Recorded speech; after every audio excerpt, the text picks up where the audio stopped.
Hi friends, I'm Abby and welcome back to my channel. Today it's going to be my May TBR.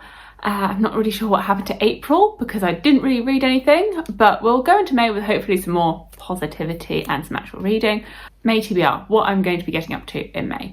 I, for the first time in a while, will not be travelling. I do not think. I have 0 trips planned for May for work and I don't have any personal trips planned either. So I think I'm going to be at home. And I am thriving. I am so looking forward to it. I mean, I've got like weekend plans. I think quite a few weekends I've got plans.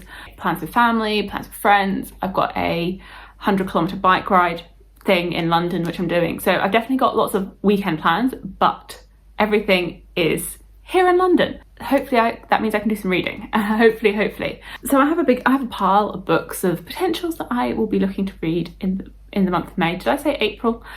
In the month of May that I will be reading. I have found in April, and I'll probably talk about it in my wrap up, that I have just not really had a great reading month.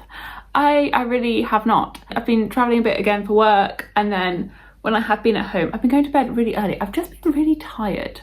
I don't know what it is about this month. I think the weather here in London has been very, very grey and very, very cold. And it's the end of April and it is still like the heart of winter here.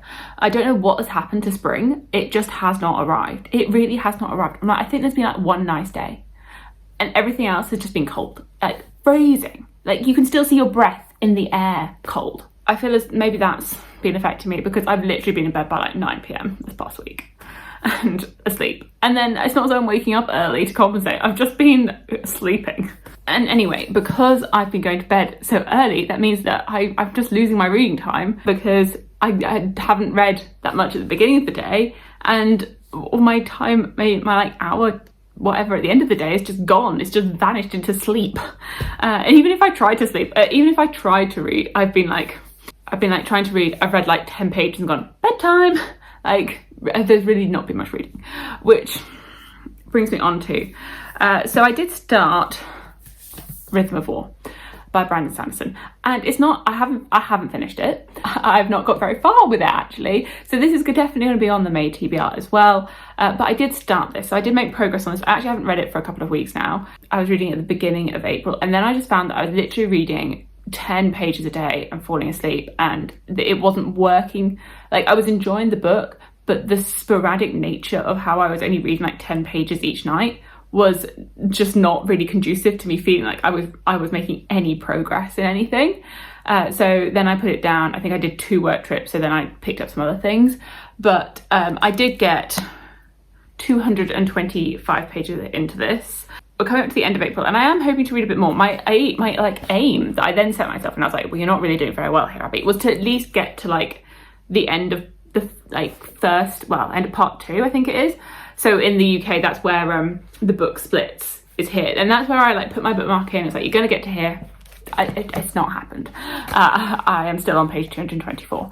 So what I've read, I've enjoyed, but I've got like 1,000 pages to go, and maybe it's like the dauntiness of it. I've been really enjoying when I was reading it. I just have really struggled with finding a chunk of time where I could sit down and read, and I just haven't had that. So hopefully I'll be able to find that a bit more in May and actually be able to have some solid chunks of time where I can read this and sit down and actually get through some of it. Because yeah, I was really enjoying those first 200 pages. I was like, there's no like dislike. I was loving it. I was really in it. It was just taking me so long, and then I was like, it's literally the 20th of April and you've not finished a single book, Abby. And I was like, and this is all you can show for it. Anyway, I will keep going with Rhythm of War. I feel like I might need to find another way to tackle this. I don't know whether I just split it into like 100-page chunks or like find a way to make it seem more manageable and sort of try and intersperse it with other books, because I think reading the whole thing through is just not working. That continues into May. Maybe it will continue into June as well. It's just going to be the long read.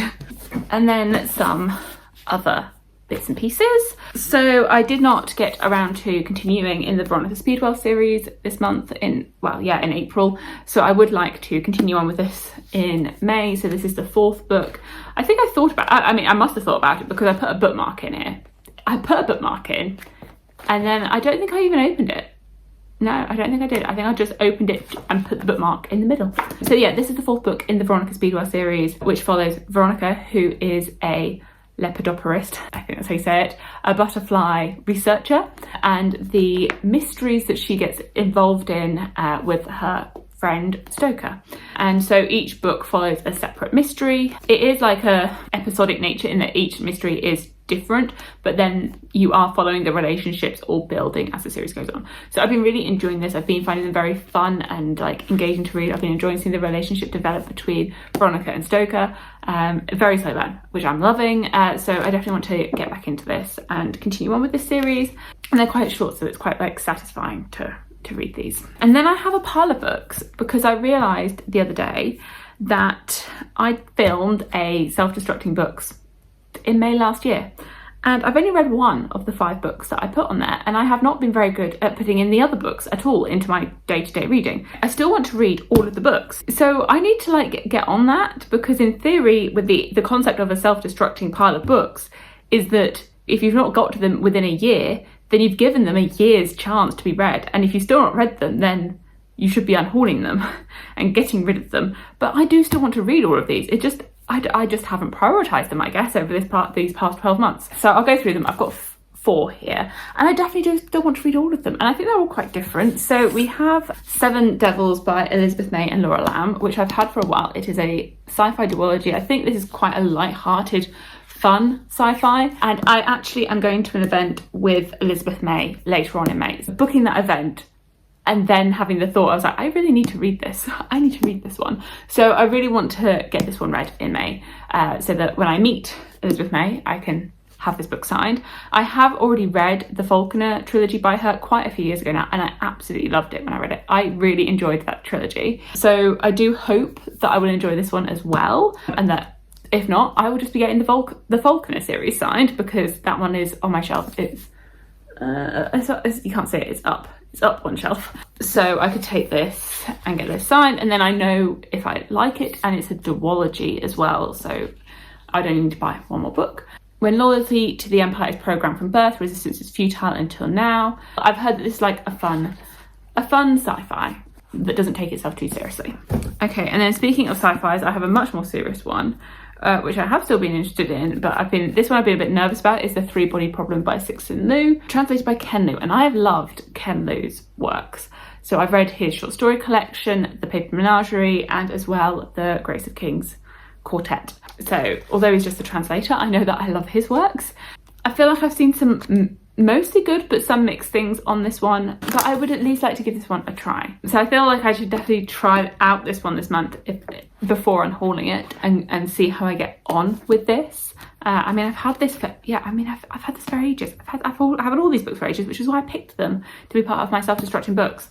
This is a trilogy. I know it was written by a Chinese author, and I think it's quite science heavy. Would be intrigued to see what this ends up being like. I think it could go either way. I think I could either enjoy it or I could not enjoy it. It really could go both ways with this one. A YA series that I picked up a while ago and then did not read was And I Darken by Kirsten White. And I did try, I think, the first chapter of this in a trial chapter a year ago, 2 years ago. And I enjoyed that first chapter, or first couple of chapters. I don't know how much I read, and which is why I then kept it, because that was like a try chapter, unhaul the books. And I unhauled the ones that didn't seem to like speak to me. And this one I kept, but then I still have not read. I mean, I think there's like The Magician as well by Raymond E. Feist that I read, and that really liked the first chapter, and then still haven't read, and I still have kept it. So I again feel like I should just give this a try, see if it reads too young for me now, or if this is actually good. I feel like people have liked this trilogy, but I haven't heard that many people talk about it. I mean, this edition is a bit beaten up. I picked it up in a charity shop a good few years ago. This is like a Vlad the Impaler retelling, but gender switched, that Vlad is female. I think it's quite low magic, but yeah, I feel again that I should at least give it a try before unhauling. And then this one, I'd really hoped that we would have had news on the sequel by now, but I don't believe we do.